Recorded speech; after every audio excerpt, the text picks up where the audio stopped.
Welcome to JonGetsGames. Today I'll be reviewing Stockpile. This is a 2 to 5 player stock market auction game where players are trying to buy low and sell high, and more importantly, read each other, because everybody knows a little bit of information as to how everything is going to fluctuate, and reading your opponent's best is going to be a key to victory. First, I'll show you how the game plays, and then I'll jump into my review. At the start of the game, each player gets $20,000, and they take a random one of these stock cards, which they look at. They know that they now have one stock in the bottom line bank. They put it face down on their board, and they're ready to start the game. Each turn is comprised of 6 different phases, and in a 4-player game, we see that we're going to be playing 6 turns, although it might fluctuate a bit based on the number of players. So the first phase is information phase, and in this one, we're going to take these 6 cards which are associated with the 6 companies that are in the game. We're going to shuffle these up, and we're going to give one of these to each of the players, and then one of these is going to go face down, and one is going to go face up on the board. We're going to do the same thing about these indicators, which say that a stock price is going to go down, it's going to go up, or maybe even pay dividends. We shuffle these up, we give one of these to each of the players, we put one of these face down, and then one of these goes face up. So now everybody has a little bit of information. Everybody knows that American Automotive is going to go up +1 on their stock, but this player secretly knows that bottom line bank is going to go up +4, and nobody else knows that. Each player has their own bit of hidden information, and of course this is a pair of a surprise information that everybody will see at the end of the round. And now we move on to the supply phase. We have this large deck of cards that has all sorts of stocks for different companies, as well as some action cards and some trading fees. We're going to shuffle these up, and then we're going to put one face up under 4 of these calculators in the 4-player game, and we can tell that because we see this little 4+. If it was a 5-player game, we would be doing all 5 calculators. In a 3-player game, we'd only be doing those 3. And now each player also gets 2 of these cards face down from the top of the stack. This gives them a hand. Beginning with the start player, each person now needs to play one of these cards face up into a stockpile and one of these cards face down. Now, we see that we have an American Automotive car, which we know is going to be good. It's going to go up by +1 in this round. We also have this stock boom card, which will allow the player who takes this card to be able to bump up the stock value price of any one of the stocks by 2. We look over here, there's also a stock bust, which allows the player to reduce the stock price by 2, which is also very powerful. So this is an interesting decision because they could put this face up and this face down, making this a very lucrative column for people to grab later on, or they could even switch things around, put this face down over here, and leave this face up over here, giving somebody a lot of control to bump some stocks and put it down. So you want to try to hide some information. If you were to hide this over here and put this face up over here, people might think that this is a penalty because some of these cards cost you money in stock fees when you take them. So there's a bit of bluffing here. Once all players have placed all of their cards, one face down and one face up, onto the board, then you can go into the demand phase. And this is essentially an auction where each player is going to be claiming one of these stockpiles and bidding money to try and take them. So you begin with a start player, and the way it works is you put your bid down on the value on the calculator that you want to spend. So in this case, the purple player might put this here saying they're willing to spend $6. The next player might come along and they'll say they're fine with spending $0 in order to take this stack. Now the red player might come along and say, you know what, that's too good, I'm going to spend $3, and that bumps out the green player. Before the green player can do anything else, however, the blue player comes in and they might decide they want to go $0 over here, and now the green player gets to jump back in. They could go $0 over here, or in this case decide maybe this really is worth $10, bumping purple, and what's going to happen is these are going to keep getting bumped until you have equilibrium where everybody is on a spot. At this point, each player is going to spend money equal to the bid value for the stockpile that they are associated with. Beginning with the start player again, each player will now spend any action cards that they picked up in this given round, and they will do things to the board. So for instance, this one could cause a stock to go up twice, and this stock bust might cause this one to go down over there.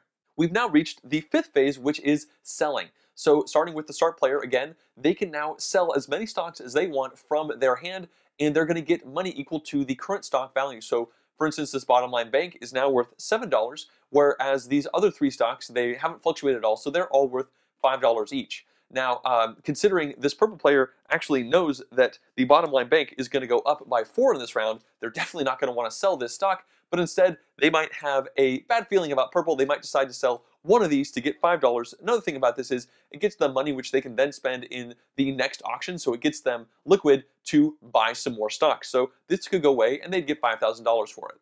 we've now reached the 6th and final phase, which is also the most exciting, and this is the one where we reveal all of the stock market movement. So first of all, we see that American Automotive, that's going to go up by 1, so now red goes up here. We'll reveal this hidden one, which nobody knew about, and this actually means that every player who has stock in Epic Electric is going to have to show that stock, and then they'll get $2,000 for each of those stocks. So that was beneficial for the purple player not to sell that stock. They now get $2,000 in dividends, and they keep this stock. And we also reveal all of the matching pairs that each other player had. We see that Stanford Steel is going to go down by 2, which is pretty scary.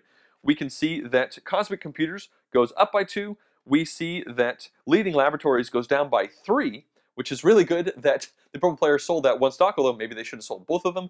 And finally, the purple player knew that Bottom Line Bank was going to go up 4. So it goes 1, 2, 3, 4. Now the interesting thing here, you see this little dollar sign that's being cut in half. As soon as you hit this point, you actually port back to the other octagon. You see how they're matched, and all green stocks now split.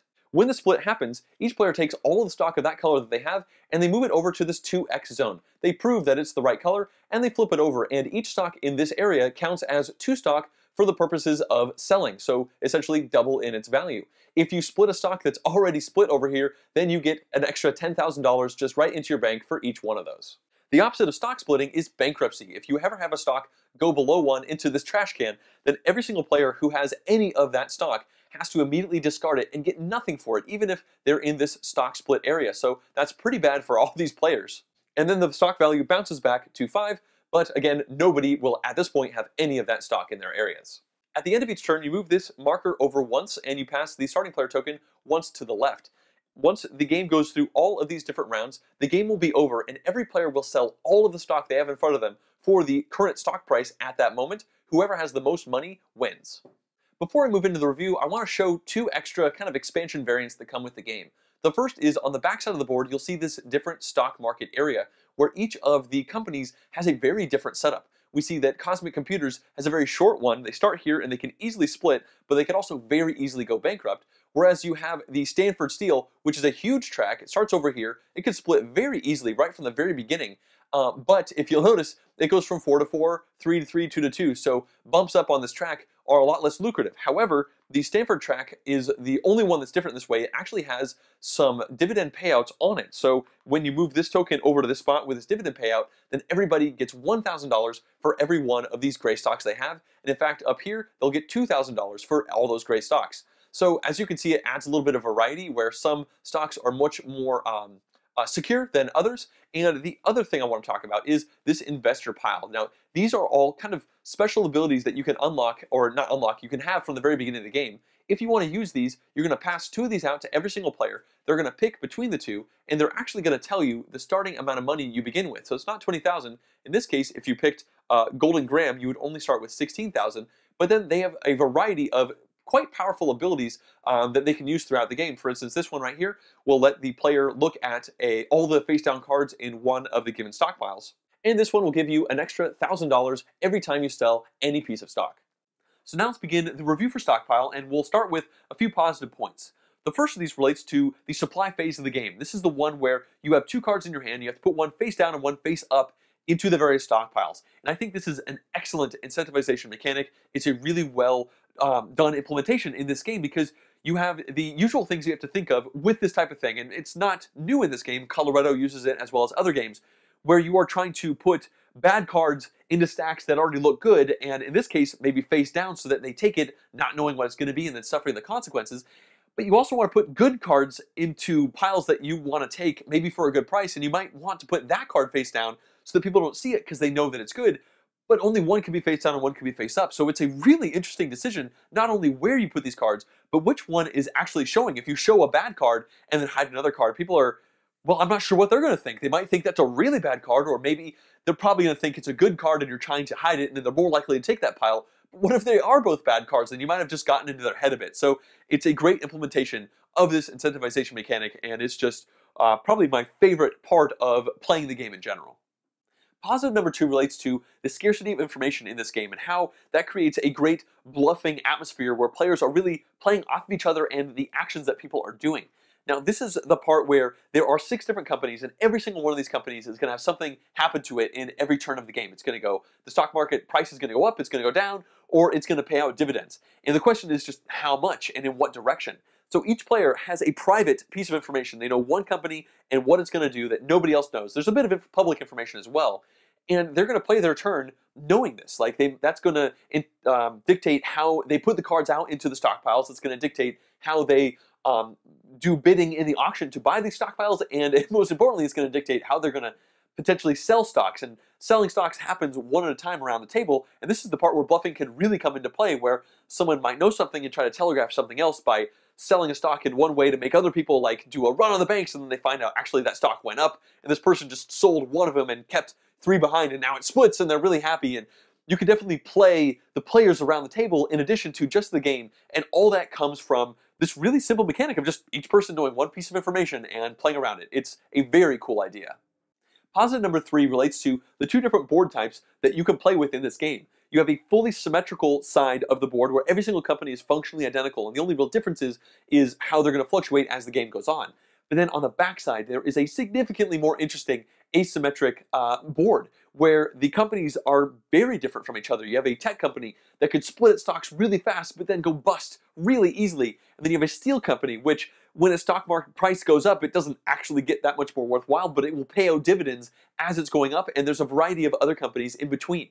Functionally, only one of them is really different, and that is that one that pays out dividends. That's the only extra complication.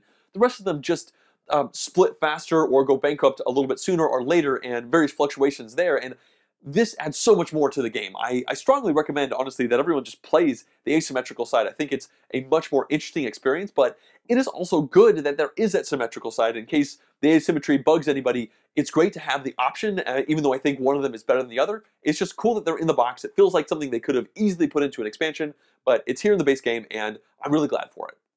So now let's move into a couple neutral points, and the first of these relates to the potential perceived complexity of this game.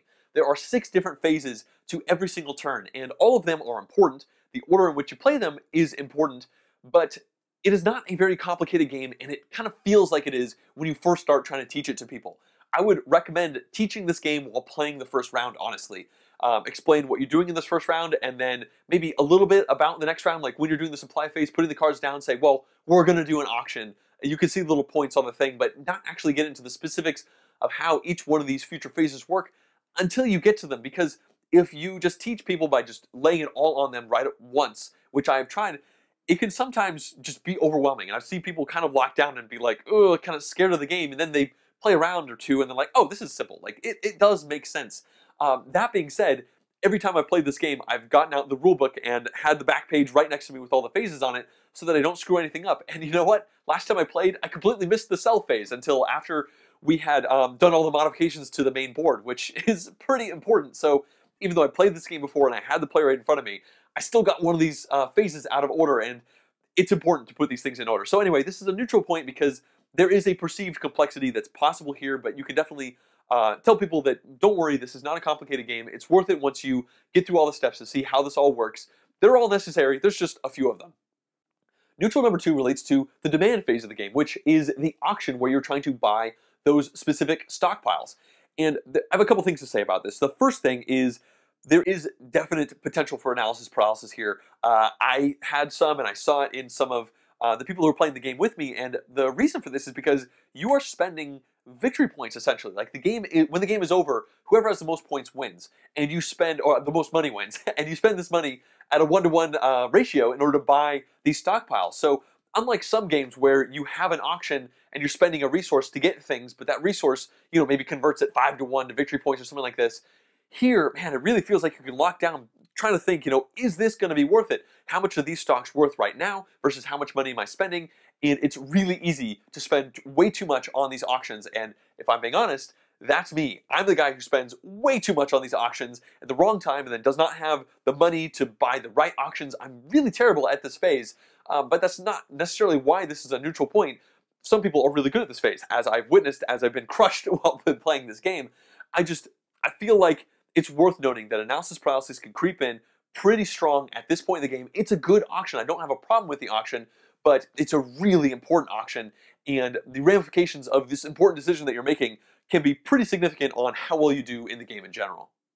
Let's now shift into my one negative point for the game, and that relates to the asymmetric player powers that you can have in this game. Now, this is technically an optional expansion that comes with the game, as is that asymmetric board that comes with the game. And I think that you should always play with that asymmetric board. But when it comes to these asymmetric powers, I feel like you should maybe not play with these much, if ever. I don't feel like they're balanced. And I know that it's going out on a limb as a reviewer to say, oh, this isn't balanced, and the designer, could have done this better, but they've obviously played this game, orders of magnitude more times than I have. But when I played these roles, I did not feel like some of them were as good as other ones. And in particular, the Discount Donald role really threw a monkey wrench in the whole game with how to do the auction bidding. And man, you thought there was analysis paralysis before. This guy only pays the price of one below it. So in order to try and outbid, that character was incredibly difficult. But when looking at the other characters too, it really did not feel like everybody was on a level playing field. And I will say that people enjoyed playing these characters. Like, it's a cool it's a cool amount of replayability that's kind of put into the game. Like, it makes one game play differently from the next when you have these relatively significant different powers. But I will argue that I don't think I want to play with them strictly because I feel like it puts certain people on the back foot. And I think some people are going to love them, and I think that I could be wrong. They could be perfectly balanced, and I'm just terrible at this, and this is just my perception after playing the game a couple times. But for what it's worth, that's my opinion on them. The replayability for Stockpile, I think, is a bit above average, and the biggest reason for this is, well, the different amounts of variability that you could throw into the game. One of them is the two different types of boards that you could play with. That's going to make one game play differently to the next. Just playing that asymmetric board over and over again is going to feel different from one game to the next because those different companies behave so differently from each other. And in one game, you might be going more for one company than another, so you're not always going to be having the well-rounded experience of really trying to see if you can make a Steelworks company kind of thing work by getting lots of discounts or the dividends versus trying to have your stock split in the tech company and sell them off before it immediately busts. Those two experiences are going to be different. And I will throw into this, there's the asymmetric player powers that I just talked about, kind of rubbing me the wrong way, but I think a lot of people are going to love these, and for a lot of people this is going to add a bunch of replayability to the game because there's quite a few of these in the box. So if you do play with these, you're going to have significantly different play experiences from one game to the next as you use the different player powers that these unlock for each person. So yeah, definitely above average replayability. Stockpile plays 2 to 5 players, and I've only tried the 3 and 4 player experience, and I think that it likely plays good at all of these player counts. I think 4 player is probably best, and that's because you have a good variety of stockpiles to pick from, and you're going to play the same number of turns as the 2-player game, which is essentially a 4-player game because each person has 2 different auction markers, so you have the same 4 stockpiles out there on the board. So those experiences are probably going to be pretty analogous, although in that 2-player game, you're going to have a lot less downtime because it's going to be one at your opponent and then it's going to bounce right back to you, and you're also going to win 2 different auctions, so you get a lot more stocks and you could potentially do more things. So that sounds pretty cool. I think I'd probably like the 2-player game. When you look at the 3-player game, you have 1 less stockpile, and the game goes an additional turn.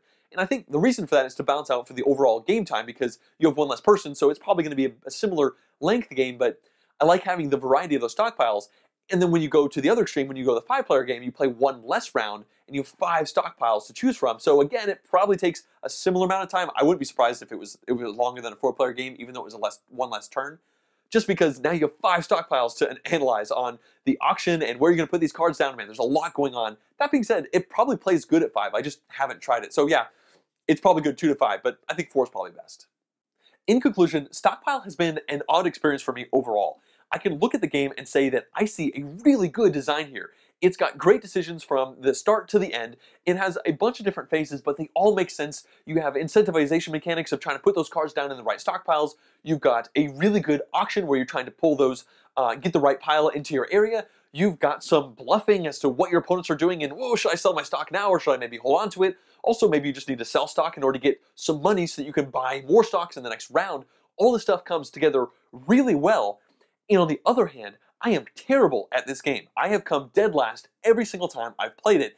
And if I'm being honest, that has kind of hurt my impression of the game overall. So as a reviewer, I think I could strongly recommend this game. It's a really good package. It's a really good experience. But as John Cox, the guy who likes to play board games, I don't know if I'm going to play it anymore because, man, this game just makes me feel dumb. I think I'm terrible at the auction phase. I spend way too much money at the wrong time.